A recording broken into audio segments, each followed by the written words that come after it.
Hello students, এই Moumita ma'am. আশা করি তোমরা সকলে খুব ভালো আছো। Welcome to our channel. আজকে আমি তোমাদের second semester major political science থেকে আরও একটি ইম্পর্টেন্ট টপিক নিয়ে আলোচনা করব, যেটা হচ্ছে কেন্দ্রীয় মন্ত্রিসভা। ঠিক আছে, তোমাদের দেখো আমি কেন্দ্রের থেকে রাষ্ট্রপতি, উপরাষ্ট্রপতি, সুপ্রিম কোর্ট, পার্লামেন্ট সবটাই কিন্তু প্রায় করিয়ে দিয়েছি। তো এই টপিকটা বাদ পড়ে গেছিলো কেন্দ্রের থেকে। ঠিক আছে, তো আজকে তোমাদের এর উপরেই ক্লাস নিব, কেন্দ্রীয় মন্ত্রিসভার উপরে। তার আগে বলে রাখি, আমি যেটা বলি রেগুলার, যে আমাদের অনলাইন ক্লাসে তোমরা যারা যোগাযোগ করতে চাইছো, যারা যুক্ত হতে চাও, তোমরা আমাদের দেওয়া হেল্পলাইন নাম্বারে যোগাযোগ করবে। আমাদের হেল্পলাইন নাম্বার দেখো এখানে দেওয়া আছে দুটা। একটা হচ্ছে 6295916282 আর একটা 7076398606। ঠিক আছে, এগুলো হচ্ছে আমাদের হেল্পলাইন নাম্বার। তোমরা যে কোনো একটিতে ফোন করে যুক্ত হয়ে যেও। আর আমাদের কোর্সের ডিউরেশন রয়েছে 6 মান্থের, এবং আমাদের কোর্স রয়েছে হচ্ছে 999 টাকা। ঠিক আছে, তো 999 টাকায় তোমরা মেজর ছাড়াও এসিসি, এমডিসি, এইসি, মাইনর সবটাই কিন্তু পেয়ে যাচ্ছ। ঠিক আছে, এবং আমাদের কিন্তু রেগুলার ক্লাসও চলছে, অনলাইন ক্লাস, এবং অনলাইন আমাদের কিন্তু নোটসও প্রোভাইড করা চলছে। তো তোমরা যারা আমাদের সঙ্গে যোগাযোগ করতে চাইছো, তারা আমাদের হেল্পলাইন নাম্বারে যোগাযোগ করে যুক্ত হয়ে যেও, দেরি না করে। ঠিক আছে, চলো টপিকে আসি। যেটা শুরুতেই বললাম যে আজকের টপিক হচ্ছে আমাদের ইউনিয়ন গভর্নমেন্ট থেকে একটা ইম্পর্টেন্ট টপিক, যেটা হচ্ছে কেন্দ্রীয় মন্ত্রিসভা। ঠিক আছে, দেখো কেন্দ্রীয় মন্ত্রিসভা এটা মেনলি আমাদের যিনি প্রাইম মিনিস্টার রয়েছেন, প্রধানমন্ত্রী, তার নেতৃত্বে তৈরি হয়। ঠিক আছে, দেখো আর্টিকেল 74-এ প্রধানমন্ত্রীর নেতৃত্বে মন্ত্রিসভা গঠিত হবে বলা হয়েছে। মানে 74 নম্বর আর্টিকেলে বলা হয়েছে যে আমাদের একটি কেন্দ্রীয় মন্ত্রিসভা গঠিত হবে, এবং তার মানে এটা কার নেতৃত্বে হবে? প্রাইম মিনিস্টারের নেতৃত্বে। ঠিক আছে, তারপর দেখো কি বলেছে, রাষ্ট্রপতির শপথ বাক্য পাঠ করান।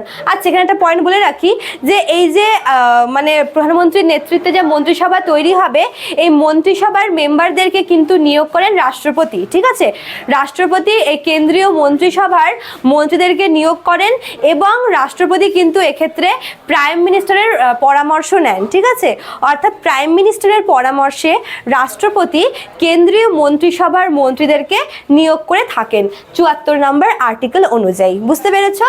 আচ্ছা, এবার আসি শপথ বাক্যের ক্ষেত্রে। ঠিক আছে, এই যে কেন্দ্রীয় মন্ত্রিসভায় যে মন্ত্রীরা রয়েছেন, এনাদের শপথ বাক্য পাঠ করান হচ্ছে রাষ্ট্রপতি নিজে।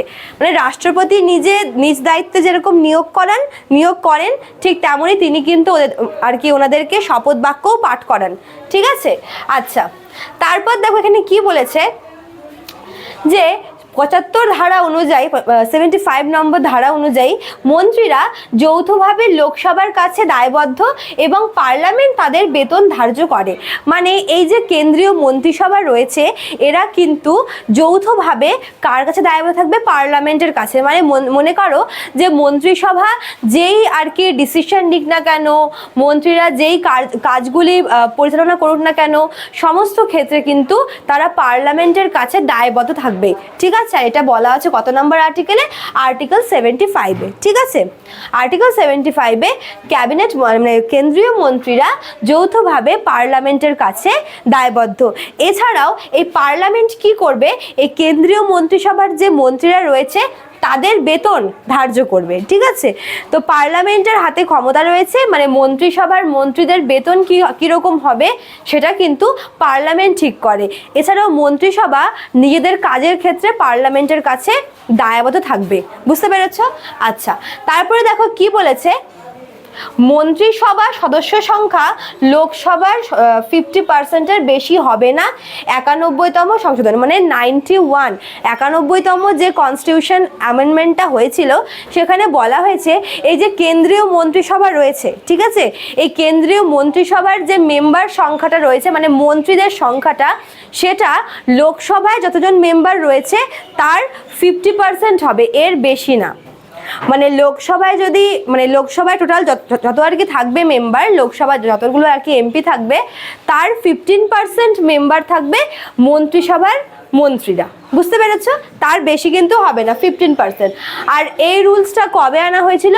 91তম যে অ্যামেন্ডমেন্টটা হয়েছিল কনস্টিটিউশনের, সেক্ষেত্রে মানে সেখানে এটা বলা হয়েছিল। ঠিক আছে, যে মন্ত্রিসভার মন্ত্রী সংখ্যা হচ্ছে পার্লামেন্ট লোকসভার মেম্বার সংখ্যার 15%-এর বেশি হবে না।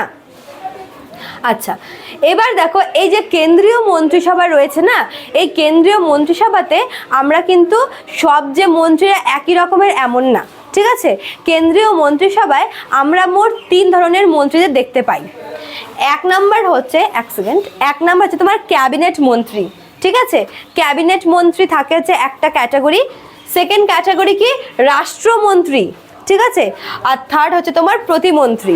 তো এই 3 ক্যাটাগরিতে কিন্তু কেন্দ্রীয় মন্ত্রিসভাটা বিভক্ত থাকে, যেখানে আমরা 3 ধরনের মন্ত্রীদের দেখতে পাই।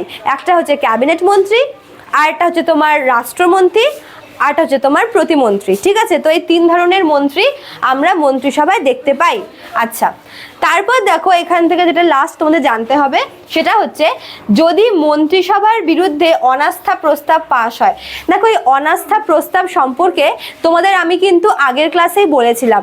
অনাস্থা প্রস্তাব কি, যে যদি মন্ত্রিসভা তার কার্য পালন করতে সক্ষম না হয় বা যদি সে তার কাজ মানে কর্তব্য পালন করতে যদি সে বিফল হয় বা ব্যর্থ হয়, তবে কিন্তু সেই মন্ত্রিসভার বিরুদ্ধে এই প্রস্তাবটা, যেটাকে বলা হচ্ছে অনাস্থা প্রস্তাব বা নো কনফিডেন্স মোশন, এটা কিন্তু আনা হয়।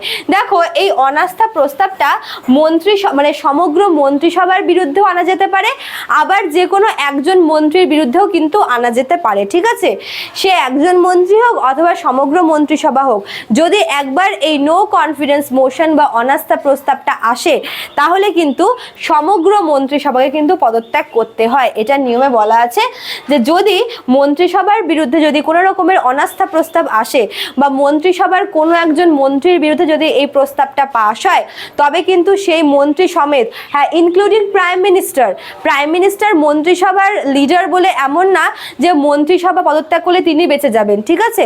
যদি প্রধানমন্ত্রী যেহেতু এই মন্ত্রিসভাকে লিড করেন, তো তার এটা দায়িত্ব যে তার মন্ত্রিসভার যদি কেউ তার কাজে গাফিলতি দেখায় বা যদি সমগ্র মন্ত্রিসভা যদি তাদের কর্তব্যে পালন করতে যদি ঠিকঠাকভাবে না পালন করে, তবে কিন্তু সমগ্র মন্ত্রিসভা ইনক্লুডিং প্রাইম মিনিস্টার কিন্তু পদত্যাগ করেন। বুঝতে পেরেছো? তো এই ছিল তোমাদের কেন্দ্রীয় মন্ত্রিসভা। আমি প্রায় তোমাদের ইউনিয়ন গভর্নমেন্ট থেকে অনেকগুলোই কমপ্লিট করে দিয়েছি, তোমরা মিলিয়ে নিতে পারো সিলেবাস দেখে। তো আশা করি তোমাদের ভিডিওটি ভালো লাগলো। তো দেখা হচ্ছে নেক্সট ক্লাসে। Thank you.